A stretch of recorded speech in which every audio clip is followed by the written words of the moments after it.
এটি বিশ্বের সবচেয়ে দরিদ্র দেশ এবং এই দেশের মানুষদের অবস্থা এতটাই খারাপ যে তাদের মাটির নিচের কাদামাটিতেও রুটি ডুবিয়ে খেতে হয়। এখানে বেশিরভাগ মানুষের কাছে পানি পর্যন্ত পান করার জন্য স্রেফ পানি নেই, তাদের পোশাক বা চাপ্পল নেই এবং বাসস্থানের কোনো ঠিকানা নেই। এখানে এমন অবস্থা যে 1 লিটার দুধের দাম হয় 5,500 টাকা, একটি চকলেটের দাম 1,000 টাকা এবং 1 প্যাকেট বিস্কিট 2,000 টাকা। বিশ্বের সবচেয়ে দরিদ্র দেশ বুরুন্ডির জনসংখ্যা প্রায় 1.3 কোটি, কিন্তু এই দেশে 5% মানুষ ছাড়া বাকিরা বিদ্যুৎ পর্যন্ত ব্যবহার করতে পারে না। আপনি কল্পনা করতে পারবেন এমন একটা জায়গায় প্রযুক্তির উন্নতি কিভাবে হয়। তাদের কাছে এত সীমাবদ্ধতা থাকা সত্ত্বেও তাদের জীবনযাত্রা এগিয়ে যাওয়ার কোনো লক্ষণই দেখা যাচ্ছে না। এই দেশটি এতটাই পিছিয়ে যে তাদের কাছে আধুনিক যন্ত্রপাতি, উন্নত জীবনযাত্রার কোনো উপাদান নেই। তাদের অধিকাংশ মানুষ পুরনো কিপ্যাড ফোন ব্যবহার করে।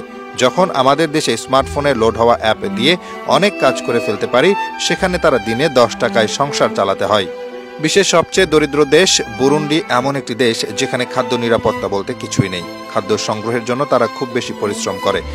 মানুষের জন্য একটি সাধারণ পানি, খাবার, পোশাক পাওয়া অনেক কষ্টের। একজন বাবা মায়ের কাছে নিজের সন্তানের জন্য একবেলা খাবার জোগাড় করাও যে কত কঠিন তা এখানে বাস করা মানুষেরাই জানেন। সেখানে আধুনিক চিকিৎসা, শিক্ষা, নিরাপত্তা এগুলো ভাবতেও যায় না। বিশ্বের সবচেয়ে দরিদ্র দেশ বুরুন্ডি কতটা ভয়ানক খারাপ অবস্থায় একবার চিন্তা করুন।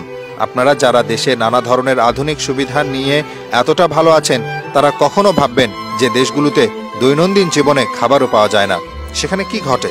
আমাদের মতো মানুষগুলো অনেক বেশি ভাগ্যবান। বুরুন্ডির মানুষের জন্য পানি খাওয়ার জন্য যে ভীষণ সমস্যা, সেখানে আমাদের দেশের মানুষের কাছে পিঁপড়েরও যেন পানির কোনো অভাব নেই। তবে এমন দেশগুলোতে গিয়ে আপনি যদি দেখেন, তবে বুঝতে পারবেন যে যতটা ভাগ্যবান আমরা, ততটা ভাগ্যবান আসলে তারা নয়। এটি আমাদের জন্য একটি শিক্ষা যে আমরা যা পাই তার মূল্য দেওয়ার প্রয়োজন আছে।